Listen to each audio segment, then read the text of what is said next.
Hello, my name is Marianela Eliseche, and I am going to talk about mass media and technology. I'm going to point out some of the advantages of mass media and technology. I'm going to talk about just three of them. They provide information and news. They inform the community through TV, radio, or social networks. We didn't have those back before, and nowadays we have the information at hand. They entertain the community. Every day, companies are launching more new apps in the market to entertain people in this lockdown. For instance, we have a new app, which is a success, called TikTok. And they provide valuable tools for online education. As regard in this lockdown, online education has become very important, and we can use platforms like YouTube for tutoring or giving classes, also Facebook and virtual classrooms as well. For the other hand, technology and mass media have a few disadvantages as well. I'm going to point out just three of them. They help to spread fake news very fast. I mean, that is probably one of the biggest problems of social medias, because fake news can go viral at the touch of the hand. Another disadvantage is that they create addiction. It's proved that checking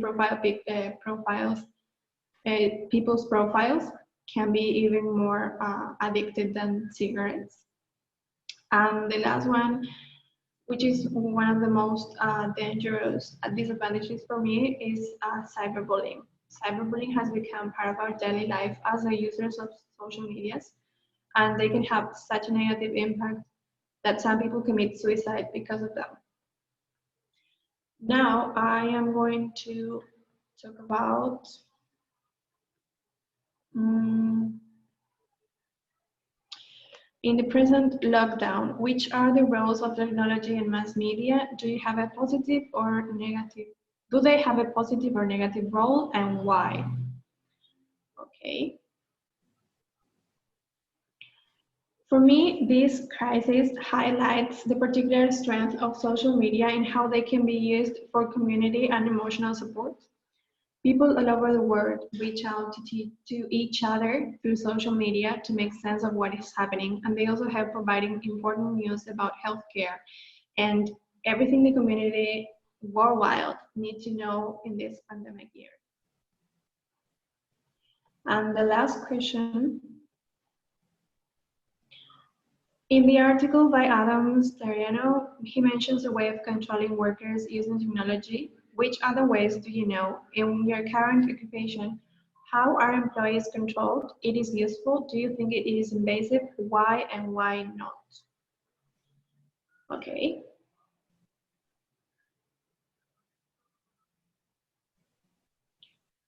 I believe that, oops.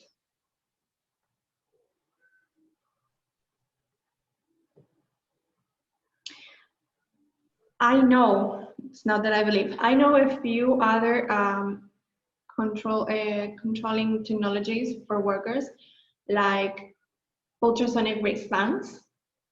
That ones can track the movements of the worker's hand during their jobs. Then I believe that's the case of the GPS of the taxi drivers and the Ubers.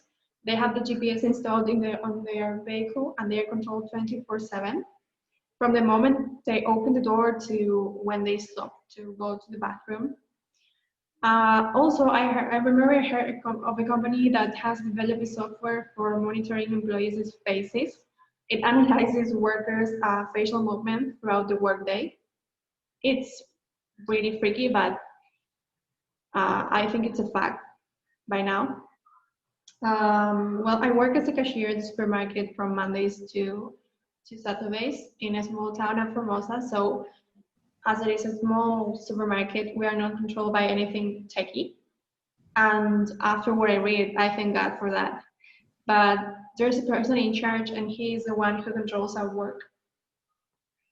As regard uh, from the invasive controlling, I believe that this type of invasive control over workers lowers productivity rather than the opposite. Furthermore, working is at stressful places can potentially lead to many more problems for the company. For instance, if people are stressed, they get sick more often. As a consequence, they don't go to work. So, in my opinion, they are not really useful tools. Uh, People should not be looked over virtually while they work because it is really stressful.